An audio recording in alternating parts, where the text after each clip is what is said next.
So our first performer will be Beethoven, right?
Yena, that was really, really great. Am I pronouncing your name correctly, Yena? Yeah. Great. Yena, I really enjoyed that very much. It's completely ready to play with orchestra. I think that it's very solid. You do very many Beethovenian things and you are completely in command of the piece. When you do have problems, it's always in your left hand. So make sure that you really know your harmonies all the way through. But you carried yourself very, very well. I also want to say congratulations to your accompanist. She did very well as well. Let me say something about playing piano or playing a concerto with a second piano, actually. We have to be a little careful about the balance between certain things because when you're playing with an orchestra, they might be playing loud, but they have a different timbre. They have a different color than the piano, so it's easy to tell the difference. When we're playing second piano with the primary piano in a concerto, we always have to play a little softer and be careful that we're not mixing the sound too much or else it gets a little bit difficult to hear. So if you play this piece with two pianos again, your accompanist did a really fantastic job, but don't be afraid to ask her maybe to be softer in places like, you know, at the beginning when you have this, like this. That should be really, really soft. And I almost don't need to hear the orchestra whatsoever because I need to instead hear your left hand. That's where there's more music there. So you just have to be a little bit more careful about the balance there in some places. Good. Since I've only got like 12 minutes to go through this whole movement for you, I want to ask you first, is there any place that I should be sure to talk about because you have questions about it?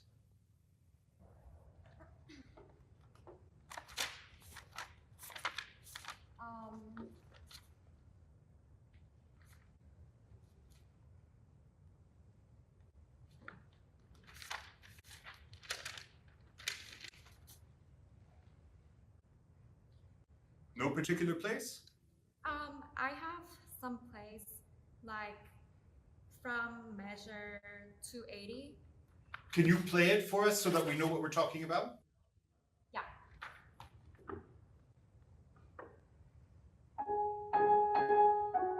Good. Okay, thank you. Good.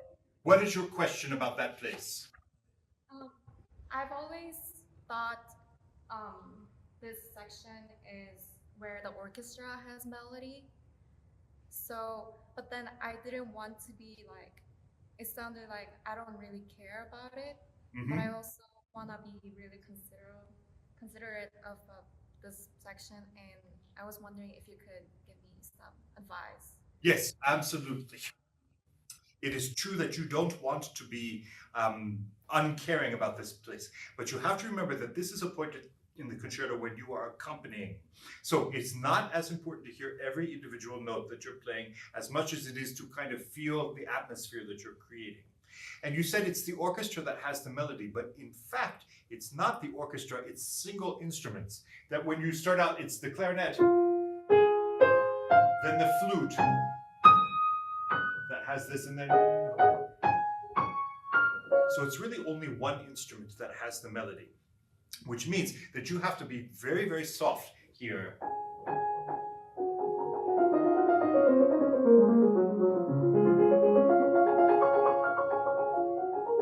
I use a lot of pedal when I play there, actually, just to create a different kind of sound. And that's going to, it'll be soft, but it'll be enough difference between the piano and the orchestra so that everything is clear. Again, when you're playing with second piano, that's a little bit tougher to do because the instruments sound too much the same. So you're, I would actually, if I were accompanying you,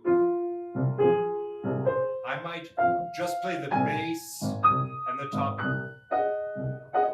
and not worry about all these little repeated notes in there because it just makes everything too what do I want to say? Noisy on the inside. It's just awfully hard to control. Then you can be as soft as you want. And of course you want to hear that you go up to there and then go up to there and then go up to there and to there. You can have some inflection on the inside. Not too much because it's not your moment. Would you try there? Let's see if we can get the color that you want.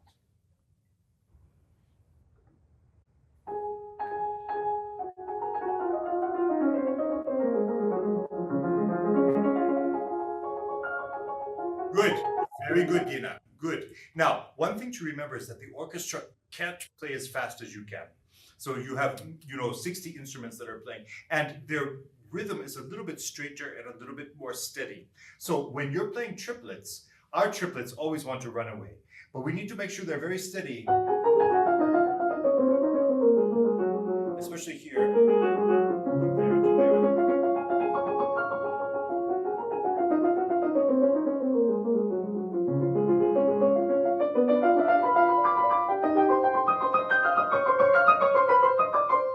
And I think I would probably crescendo by the end, so that your sforzandi here can be a little bit more sharp, okay, and more contrasting.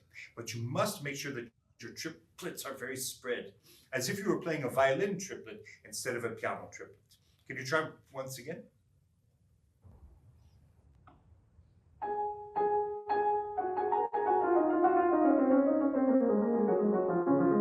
Good. It's very good.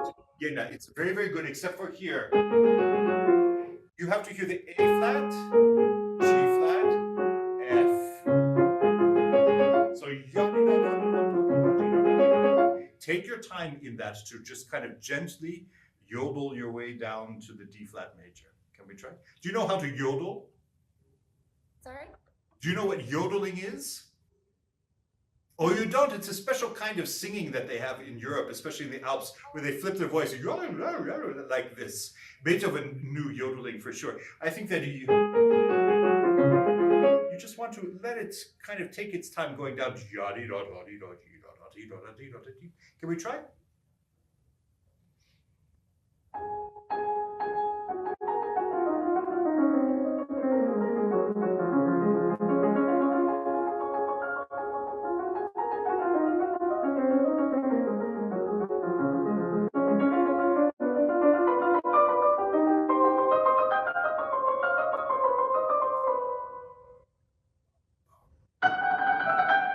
Good.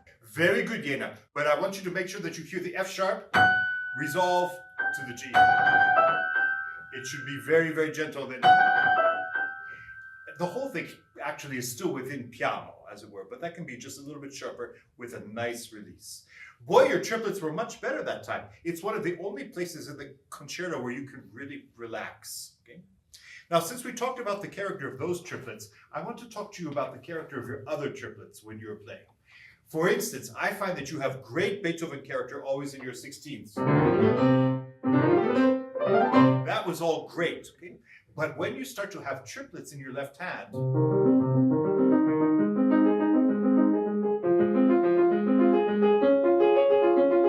I want to hear that you're really being musical with those. Triplets are much more spread apart than 16ths. And you'll notice too that the orchestra is mirroring the first note of each new harmonic arpeggio there. So I want you to kind of take the orchestra with your left hand and really draw them along with you this way. So you have a very good bass C there, and then go to the B flat, F, A flat, D flat, B, D, and then the bass supports us all the way through. Nobody writes bass lines like Bach and Beethoven. They're very, very important. Can you play just the left hand here? And really make it expressive.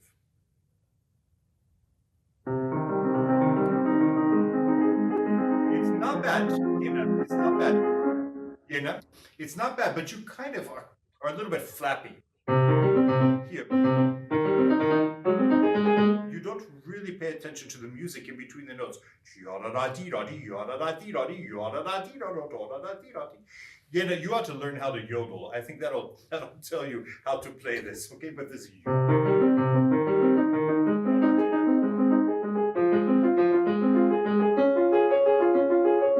Don't let those octaves be perfunctory. T-da-di, T-da-di. They have to have space and music between them. Can you try?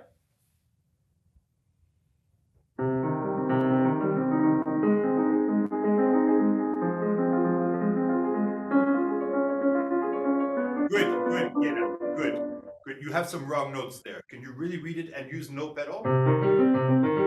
It's here. You have the arpeggio that goes down and up. You're doing this, but that's different. Can we try? No pedal.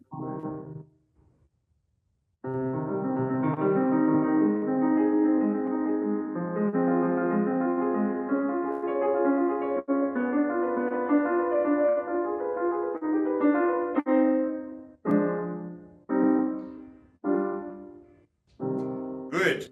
But Yena, did you use pedal? I did. Yes, please. You should Oh. try without pedal Okay. once, okay? So that you make the music from your fingers. But now, let's go from here.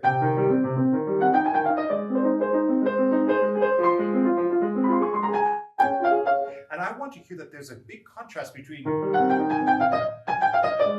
those 16th notes and the triplet. The left hand has to really spread apart, and the right hand has to fight against that a little bit. Try it with no pedal.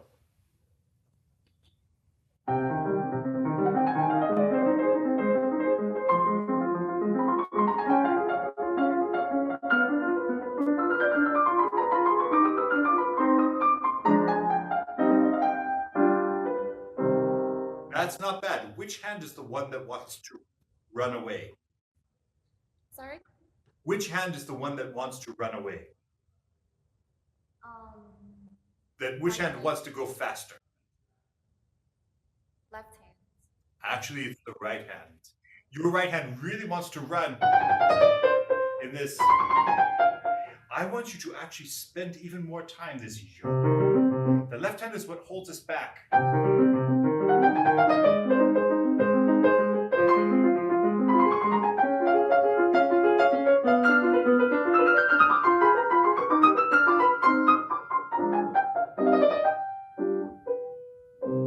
And so forth. It should be very, what I want to say, rich, like you're eating molasses or something very, or honey, something very sticky. We're going to have a very nice time actually when we get to. That's where it becomes very virtuosic for sure. But up until that point, we have to be mysterious. And even these first notes, I want to hear that you're using every single note. It should crescendo to the top. And the last few notes are the most important. These, they should be really important to hear.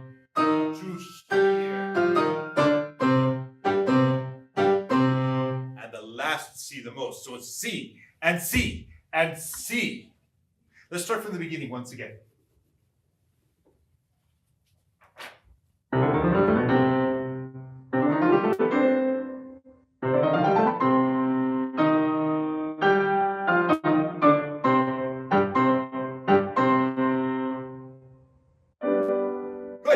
Good, Yena. Could that be really soft?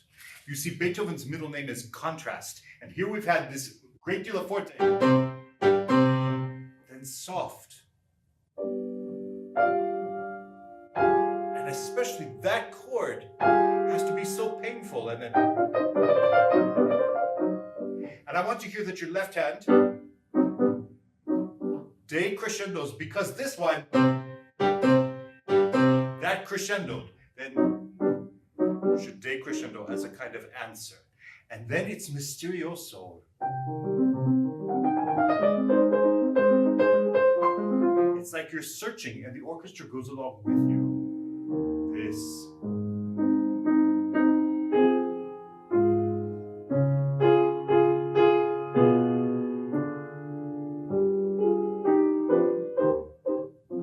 Everything very sneaky. It's all piano and all very careful. Start once again from here.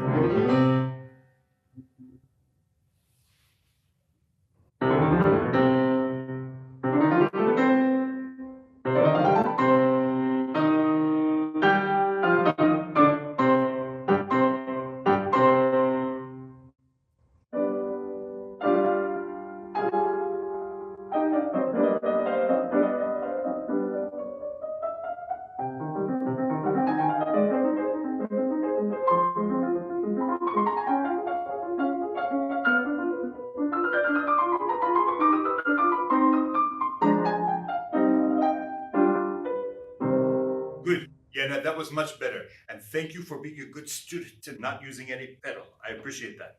Of course, I want you to use pedal, but I'm glad that you did not, because now you could hear this contrast between the hands a little bit more, the struggle. So you have to find a way now to use mostly fingers and less pedal.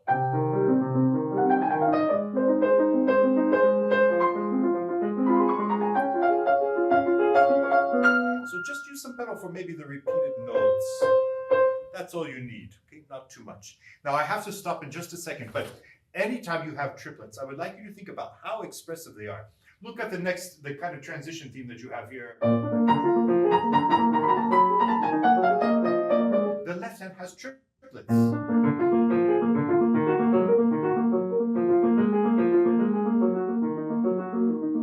What I would like you to do is to feel that and make it musical.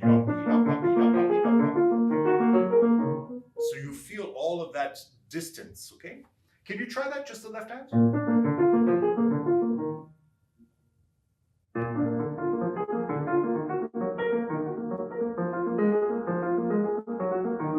Good, good. So I know that it's difficult, that our hands have a hard time getting to the notes. But use your wrist and just take your time. Do you know whose name has a nice triplet feel to it? Is Beethoven. If you say to yourself, Beethoven, Beethoven, Beethoven, Beethoven, Beethoven, Beethoven, Beethoven, Beethoven, Beethoven, Beethoven, then you'll not go too fast. Try that. Can you say his name and play each triplet at the same time?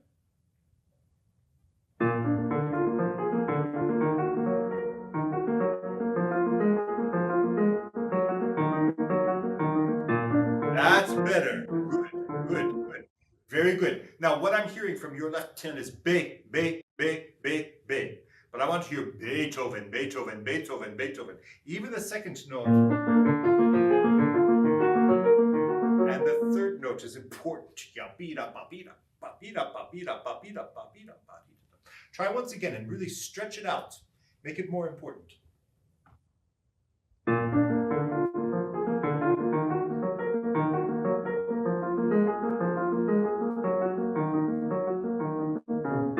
That's better. Good. Good. Now put that on with the right hand. Oh, what are my notes?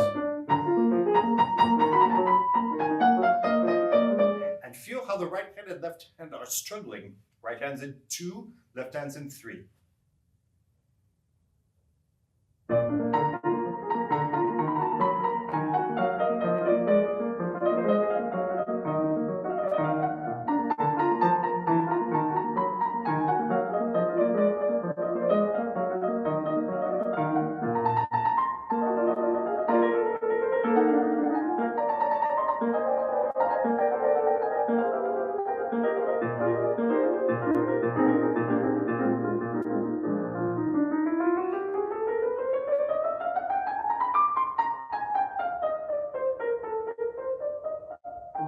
Right.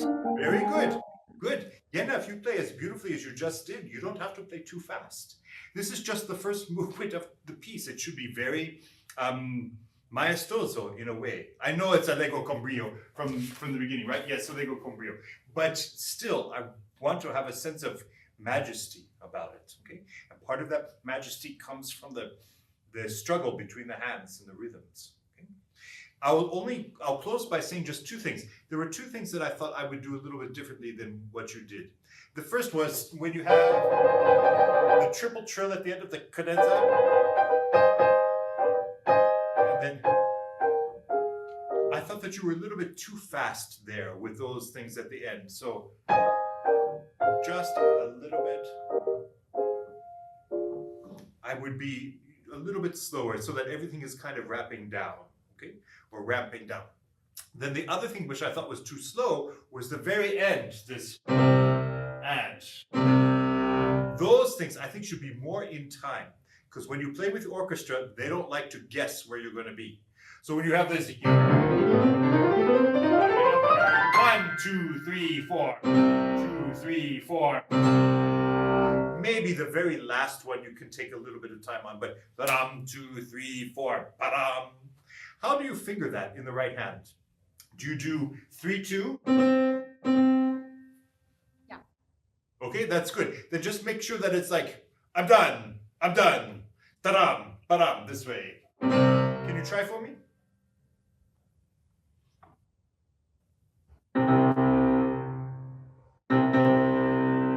Right, it's still a little slow for me because there's 16th notes, right? This, it should be powerful.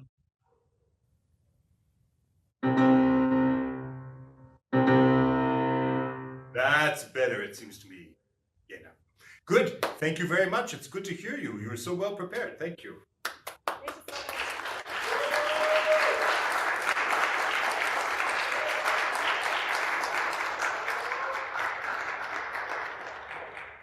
And next we have some Bacevich, yes?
Thank you very much, Austin.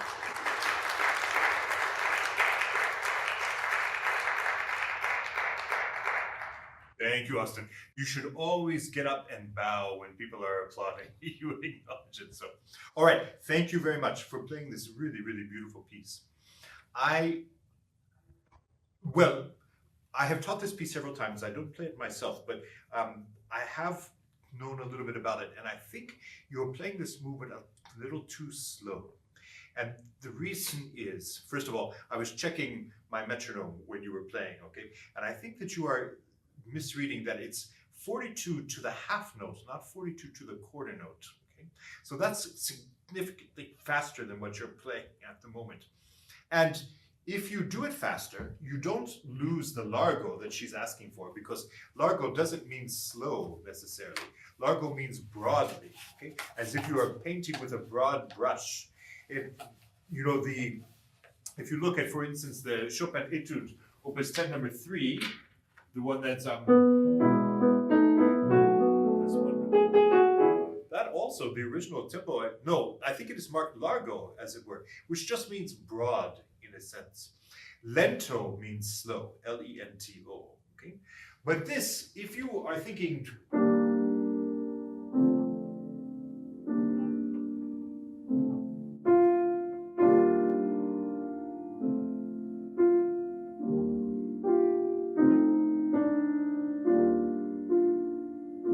then this piece becomes rather a kind of happy piece or pleasant piece, okay? Like if you're listening to the Gershwin Concerto in F, the second movement, which starts out with a very kind of very nonchalant orchestral thing with a trumpet solo over the top. It's a little bit more jazzy than you think. Given when it was written, in Paris, at this time, I think she was in Paris when she wrote this. And it's a young woman's piece. It's not, how shall I say, not really expressionistic or, how shall I say, funereal at the moment. At least I don't think. And it's true that we want to play it a little bit slowly, but if we look at the tempo markings that she has given and the metronome markings, I think she is thinking a little bit more peaceful than what you are giving us at the moment. There's another reason behind, I think, her fast tempo markings. The way that you are playing, and you produce some very beautiful sound, Austin, it's quite true, but your meaning is in each individual sound.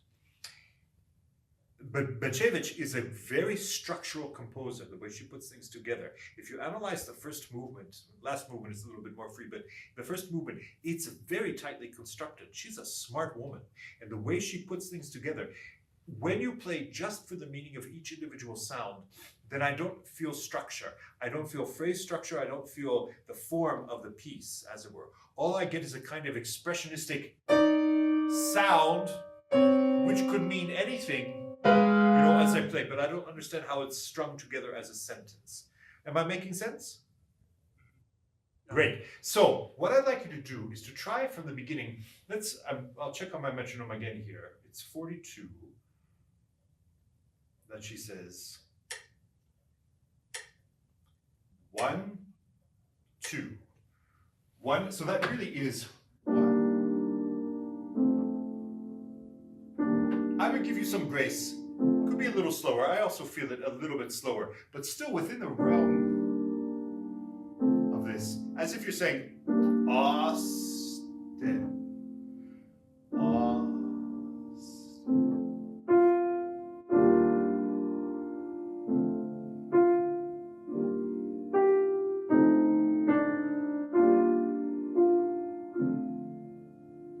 Nothing's going on.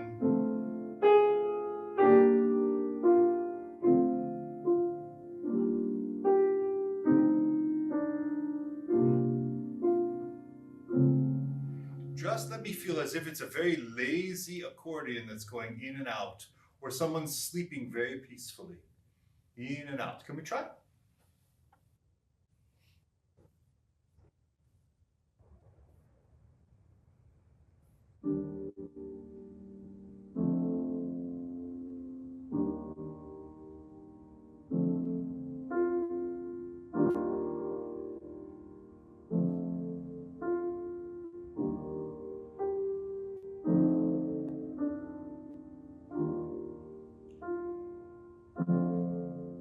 Good, Austin, good. Thank you very much for trying. Thank you. I know it's painful, okay, because you are used to feeling each note. But you have to understand that music isn't just about this sound, and then this sound, and then this sound, and then that sound. It has relationship. The meter is important. The first beat is the most, the second beat is an unaccented syllable, more, less. And then if you really want to know if you're playing at a good tempo, you should sing the melody. And if you can't get through it in one breath, the way that it's marked, you're playing too slow. is the thing. So when you play this, 1, 2,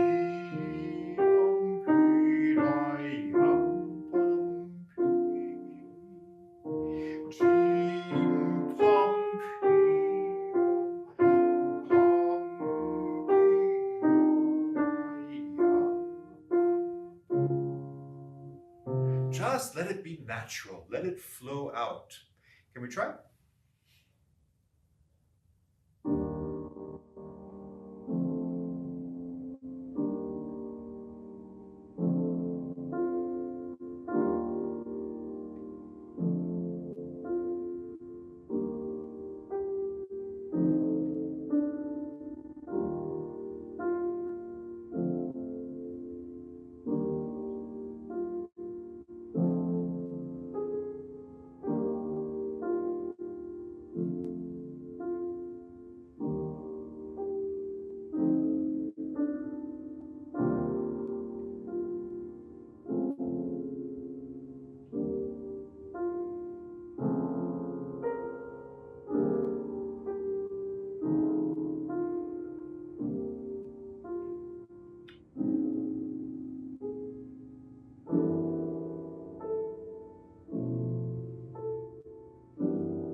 Good, thank you. Good. But Austin, you've changed tempo. This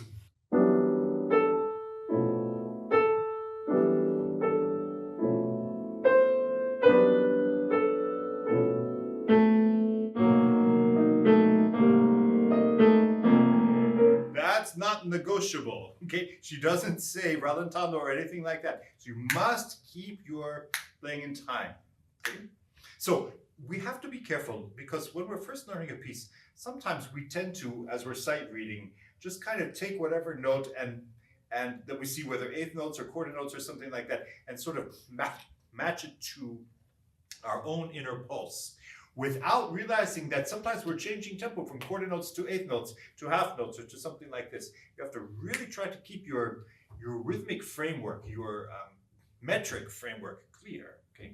So could you start at the top of the second page there? And I want you to count to yourself 1 and 2 and 3 and 4 and 1 and 2, 3 and 4 and 1 and 2 and 3 and 4 and 1 and 2 and 3 and 4 and 1 and 2. I know it's not in 4, I know it's in 2, but I'm asking you to count so that you hear the eighth notes. Can we try?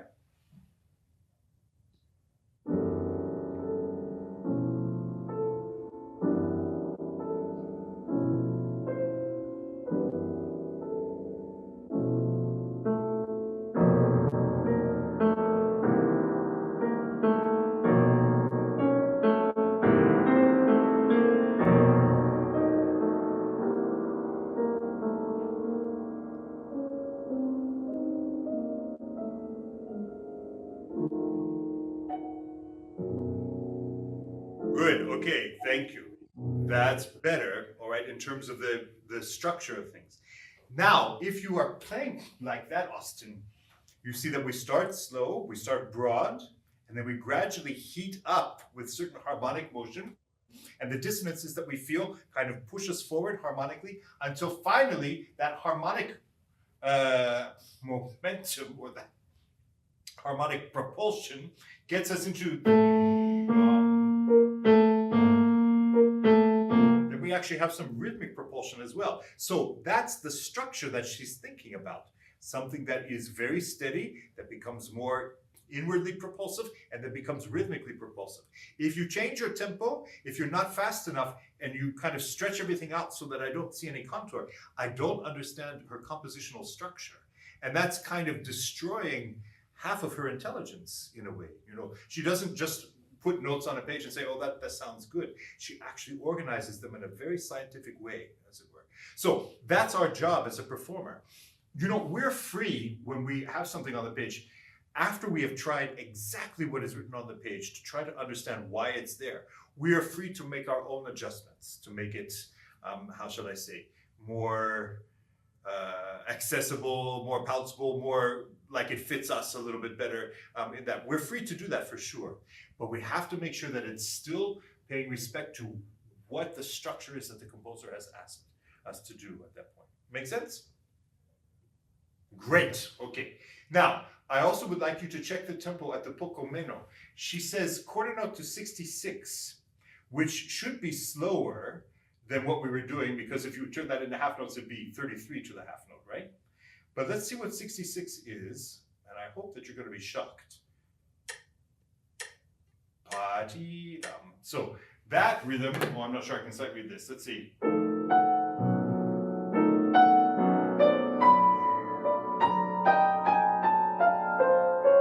And so forth. It actually flows a little bit more. She says poco meno, a little bit less moving in a sense, but the melody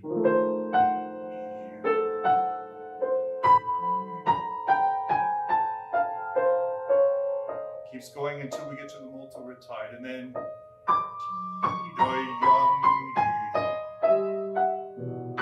it just has to flow out. Tranquilo for sure, but really moving, like, you know, a frozen river that is starting to unfreeze and the ice starts to move down the river a little bit.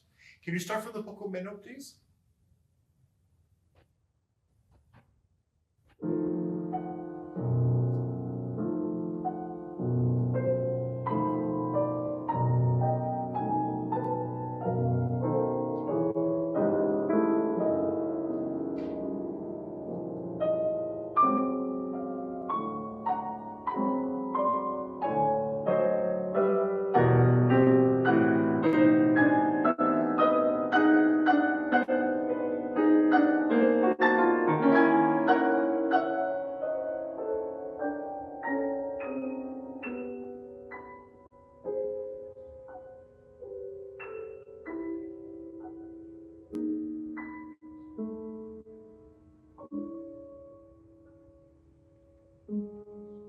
Good.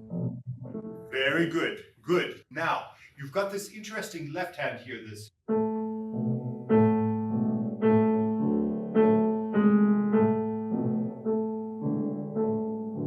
The whole point in having it off beat is to kind of keep us moving.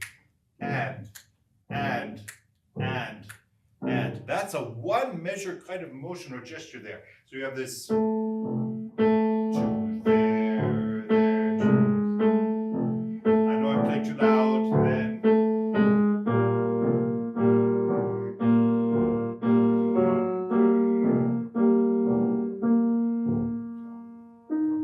And we start once again. So there's some inner motion to this middle section of the piece. There's some drama starting to happen.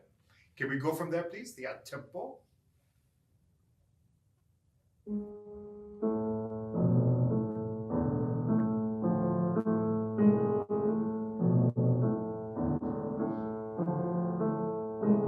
Good, thank you, good.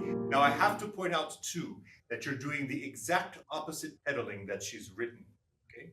So that's our instinct for sure, but she wants down, up.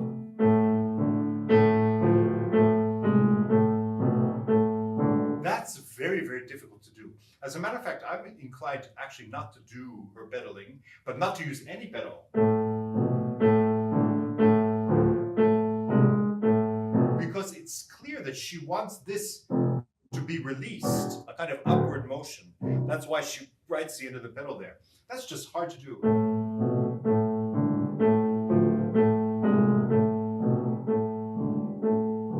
So, you know, in the end, I don't care which one you do, as long as it sounds good. But I think we want to avoid having the left hand be downward and kind of heavy, as if it were Brahms, because she's taken such care to write the rests and also the release of the pedal. She obviously wants it to be a little bit like you're whittling a piece of wood, just kind of getting it out.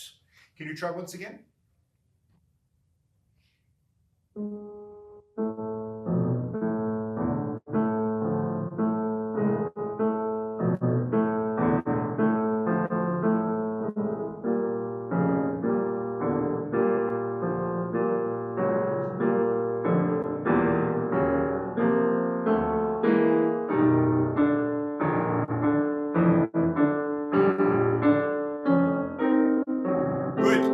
Very good, good. Austin, that's better. I know that you'll have to play around with it and find it, but it's so much better because I feel that the offbeat in the left hand is much more contributing to the rhythm and the propulsion. If you want to use pedal,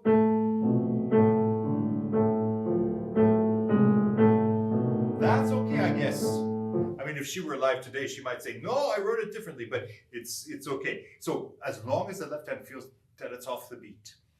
Now, at this faster tempo, I'm starting to hear actually that I have a melody. Then what is it? What are my notes? And then each one. It wants to go. That's not a very good melody, I'm sorry to say, but it's insistent. Everything is moving toward a climax. Okay? Can we start this section once again, and I'll let you play a little longer. Same section? The same section? Yes, same section, please.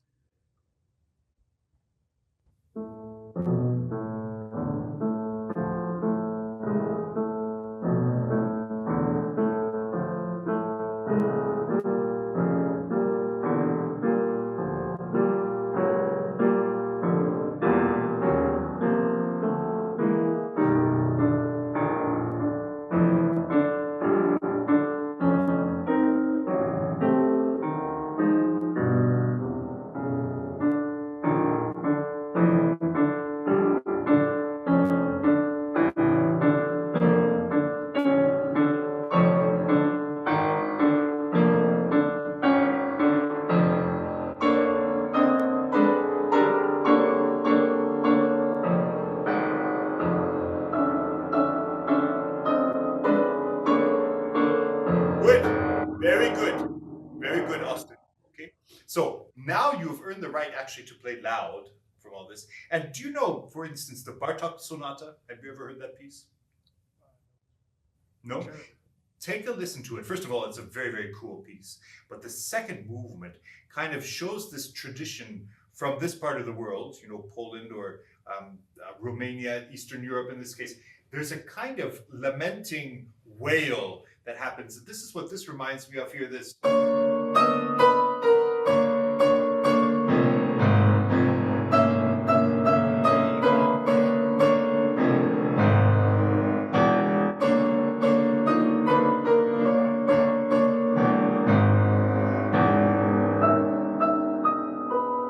It's very, very emotional all the way through. But you have to build that up from this. That part also reminds me of a little bit of the Rite of Spring of Stravinsky, where you have this sort of dragging step, but there is motion forward. Can you? This will be the last thing we do. Can you play from that fortissimo? And be a little bit more romantic. Push and pull it, but you can only push and pull it if you've got momentum behind you. Can we try?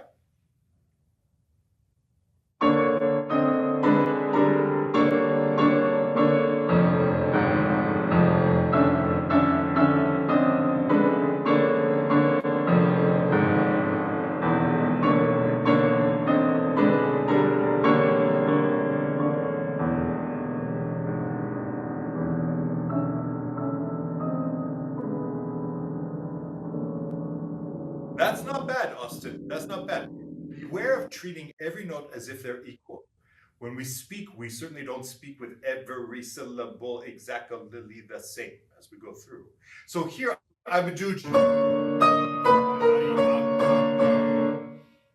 Austin is this kid I know. Oh yeah, he is very talented. I mean, so you just have to say some words that make sense and give you a kind of inflection. Can you try? Not much.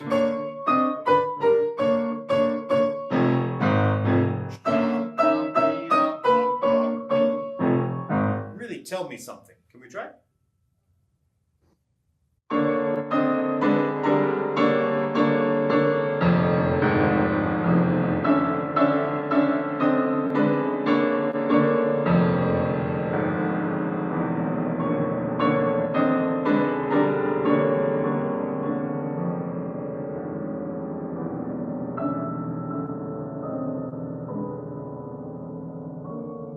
That's right, Austin. Good. And I'll simply finish by saying that the molto tranquillo doesn't necessarily mean slower. It simply means more tranquil. So if your tempo is ta ti ti da 1,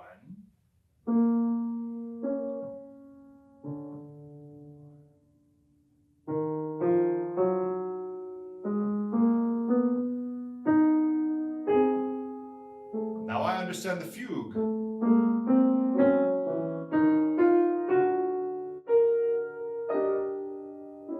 And so forth. I hear the counterpoint that's going on if the ear feels it faster. Does it make sense? Yeah. Great.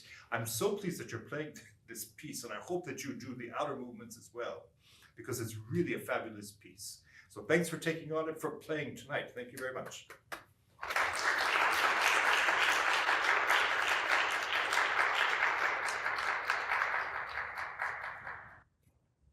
All right, and our last performer is doing Hinastera.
Bravo, good for you.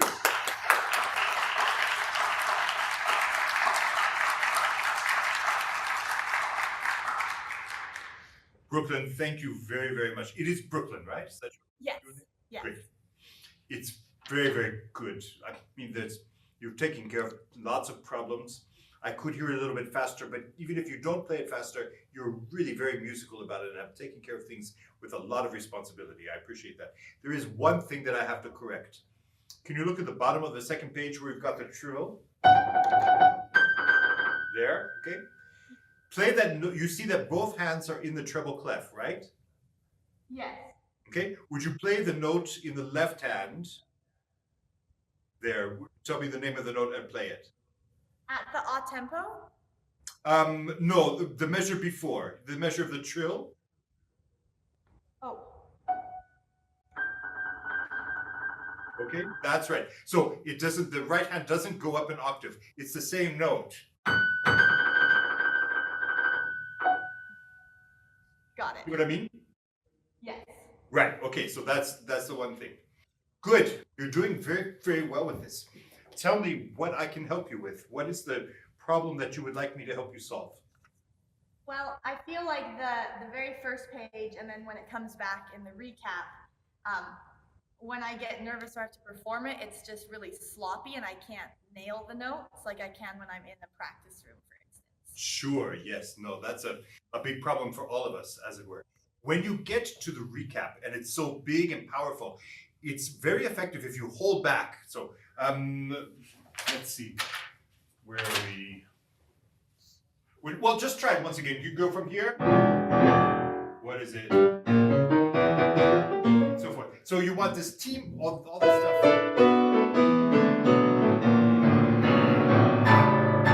Just take your time.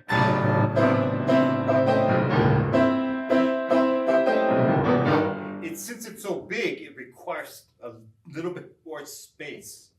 Can you try?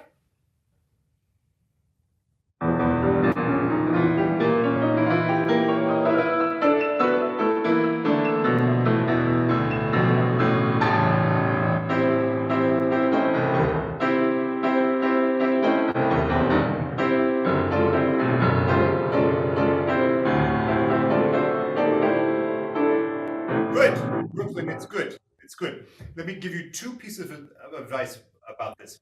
When you get to the top and you've got this part, and you start coming down again, right where it says rinforzando, I want you to hit that, but then start softer. So you can have a bigger crescendo, and that will help pull back your excitement just a little bit, okay? Try that, please. From the fortissimo?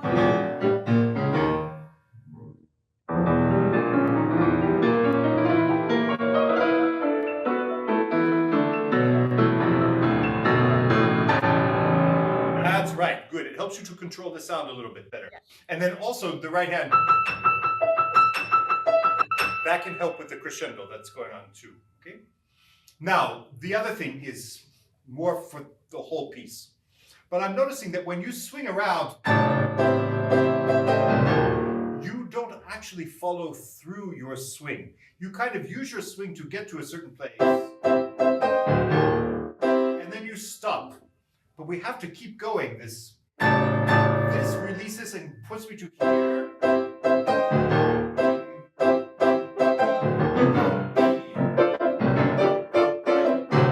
It's all swinging around. And for that, you've got to be really loose in your hips so that you can move back and forth. Then the hands are comfortable when they're right in front of you. But I want you to understand what I'm saying. That this goes to here, and then around, and then back to here, and keeps going. Out.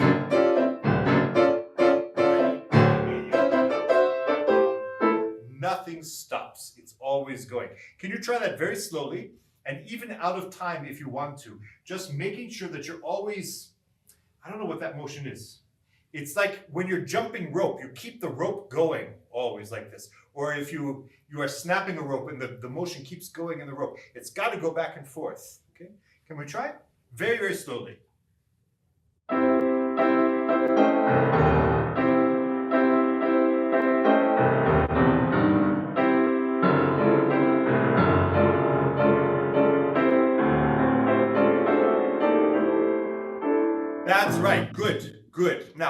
couple of things to help you out since I was watching you closely. You tend to use your arms a little too much. Okay, so you're doing,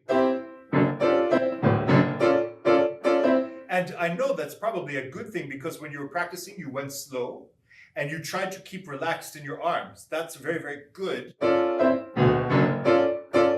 But we cannot use big motions when you want to go fast. Okay, so we have to be a little bit smaller, and we need to use our wrists a little bit more than our elbows. And we also have to use our fingers a little bit more to propel us out of the key. So when I play this, I'm actually pushing out of the key with my finger. It is helping me to leap out, okay? But when you play, sometimes your fingers are a little bit too floppy. They aren't springy enough, okay? They must spring out. Can you try once again for the peak? Hey. And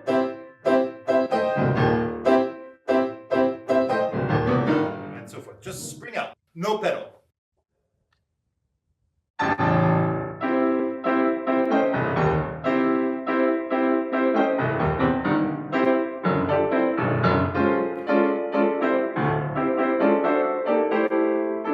Good. So I'm glad I had you do without pedal because you see how downward you are and everything. You need to be out.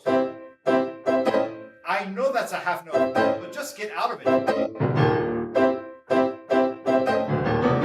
Out, up. You know, when you see a timpani player, and this is a very timpani-like piece, they don't go down, down, down, down, down. They're always swinging back up like this, okay? That's what I want, that kind of timpani effect. Just play it molto staccato.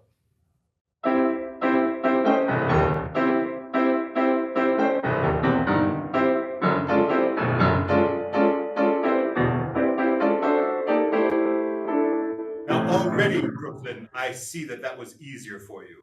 Was it? Yes. Okay. And it's getting the sound that you need. It's out of the key. Now, what you really need is when you're going back and forth, you have to be leaving before you play, and then play to there, It's like a figure 8 that goes back and forth, okay? And the fingers are the last to leave because the wrist is just moving rapidly. Can you try?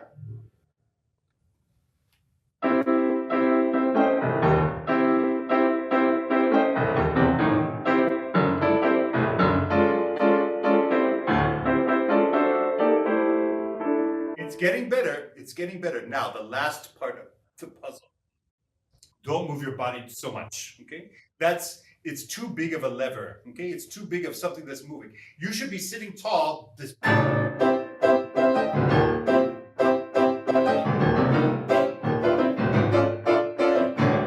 no time to move your body. You just have to be swinging your arms, okay? So I want you to sit up like you are Queen Brooklyn, okay? And then just let your arms be free.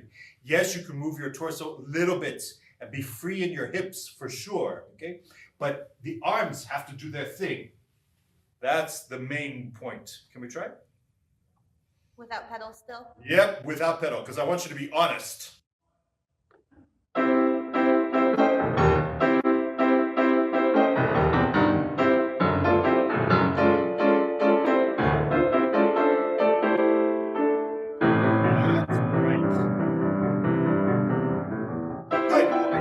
Good, Brooklyn. When you get here, you went back to your kind of body technique. You went. You make it look a lot better than I do, so that's not a question. But just sit up. That's all you need. This is the easy part. Can we try?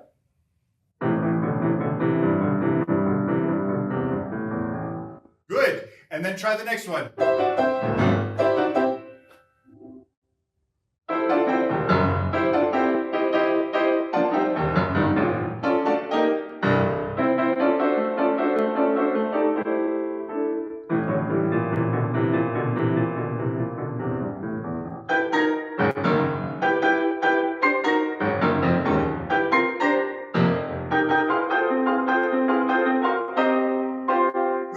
Very good, Brooklyn.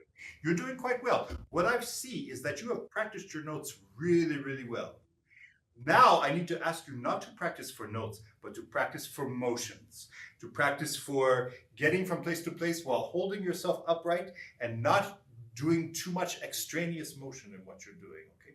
And practicing relaxing, and above all else, practicing making sure that your mind is thinking forward so that you know where you're going.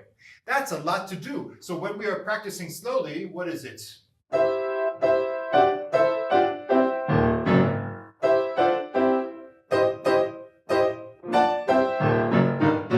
We have to be thinking about where we're going, how it feels, am I relaxed? That's a lot. So let's be very careful about our practice for sure. And then it gets gradually faster as you become more adept and oiled in your brain. Okay. The other thing to do is when you're practicing slowly, you have to practice controlling. When you have this and so forth, don't just practice the notes, practice also feeling like the whole thing is becoming more and more and more until you get to the recapitulation. Okay, so it should be terribly exciting, but just at a slow pace. So you practice that as well. Can we start from there? Can you go from there? What is it? Slowly, carefully, sitting up straight, making sure your arms are relaxed. Can we try? Without a pedal? Yes.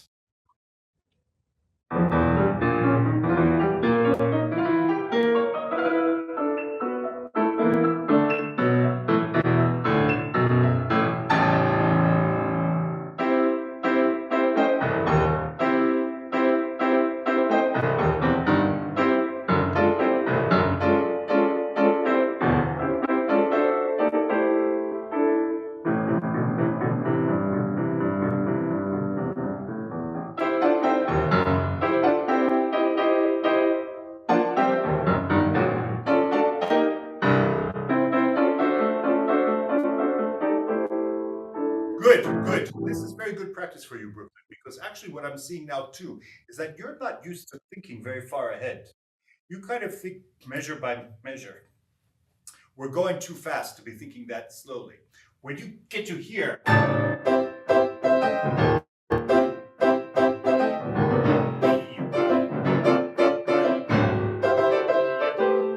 that's as far as you need to be thinking in one chunk, okay, as it were. However measures that is, there's 1, 2, 3, 4, 5, 6, 7, 8. 8 measures at a time, okay? Can you try that once again? From the big A? Yes. Now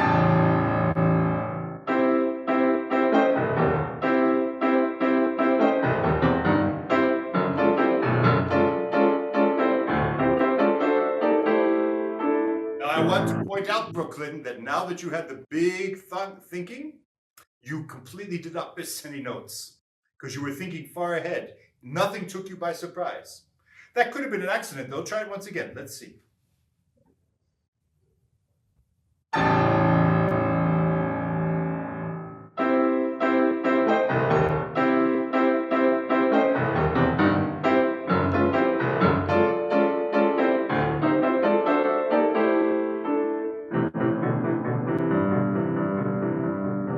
Good, Brooklyn. Good. All right, it's better. You had like maybe one more wrong note there, okay? But it's better. I still have to take you to task because whenever you get to the easy part, you go, your back slumps and everything becomes a little bit more like a sack of potatoes there, okay? But I would just, it's so fun to do that, but you have to be tall and proud, like an Argentinian. Try it that fast.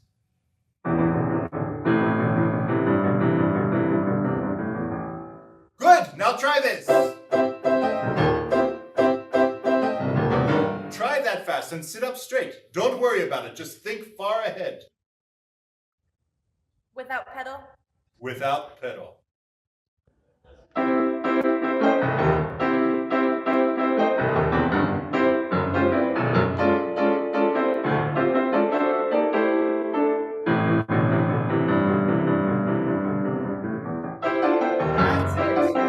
That's it. So the two things I want you to remember are sit up straight, get your head out of the business, okay? And think far ahead. That will help you most, okay? But still practice carefully and think about your emotions. All right, I'm afraid that's all the time that we have at the moment, but thank you very much for playing. Thank you so much.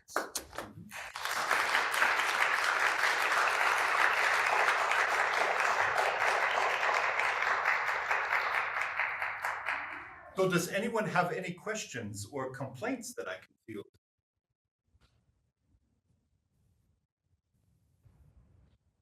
So much silence.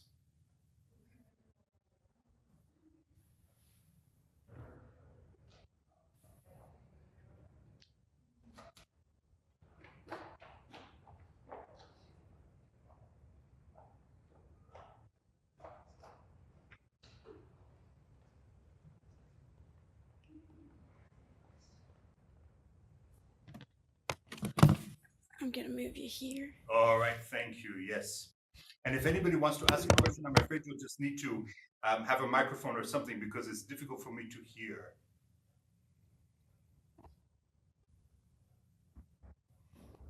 No one has a question.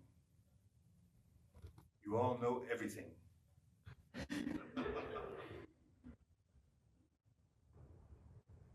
All right, well, you've been such a very attentive audience. Thank you very much. Thank you to all three performers who played. Thank you very, very much. It's a pleasure to hear you.